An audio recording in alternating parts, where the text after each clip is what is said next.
સ્વામિનારાયણ ભગવાનની જય। એક વખત નરસિંહ જોશી સદગુરુ શ્રી ગોપાળાનંદ સ્વામી પાસે આવ્યા। સ્વામીશ્રીના દર્શન કરી પાસે બેઠા ત્યારે સ્વામી ધ્યાનમાં બેઠા હતા। સ્વામી ધ્યાનમાંથી જાગ્યા ત્યારે નરસિંહ જોશીને ઉદાસ થયેલા જોઈ તે જોશીને સ્વામીએ પૂછ્યું કે તમે ઉદાસ કેમ જણાવો છો? આપને પ્રત્યક્ષ શ્રી સ્વામિનારાયણ ભગવાન મળ્યા ને હવે દુઃખ શાનો? તે વખતે પાસે બેઠેલા શાસ્ત્રી તથા વૈદ રામચંદ્રજીએ કહ્યું કે એ બિચારા બ્રાહ્મણને વ્યવહારમાં મુશ્કેલી છે। ત્યારે સ્વામીશ્રીએ જોશીને પૂછ્યું, જે જોશી તમારે શું મુશ્કેલી છે? ત્યારે જોશી બોલ્યા, હે સ્વામી, મારે 800 રૂપિયાનું દેવું છે, તે ન ભરાય તો તેને બદલે ઘર આપવાનું લખી આપ્યું છે। હવે તે વાણીઓ મારી પાસે રૂપિયા માગે છે અને હું આપી શકતો નથી, તેથી સરકારમાં ફરિયાદ નોંધાવી છે।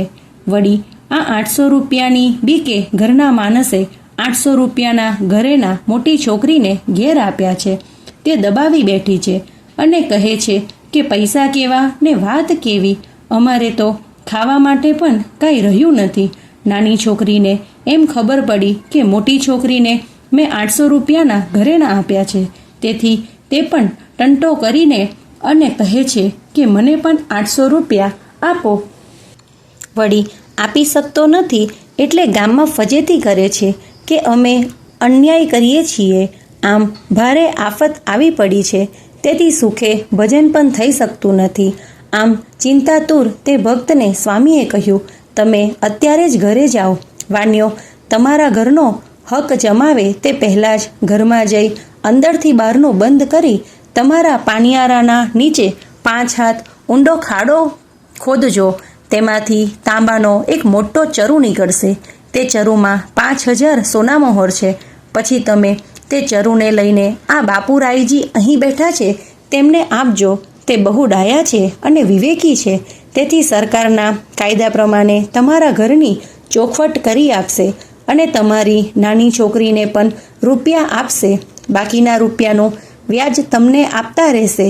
તેમાંથી તમારું ગુજરાન ખૂબ સારી રીતે ચાલશે અને તમે સુખેથી ભગવાનનું ભજન કરજો। વળી છોકરીઓ બંને રાજી થશે એટલે તમારી સેવા પણ કરશે। આમ કહીને સ્વામીએ જોશીને વિદાય કર્યા।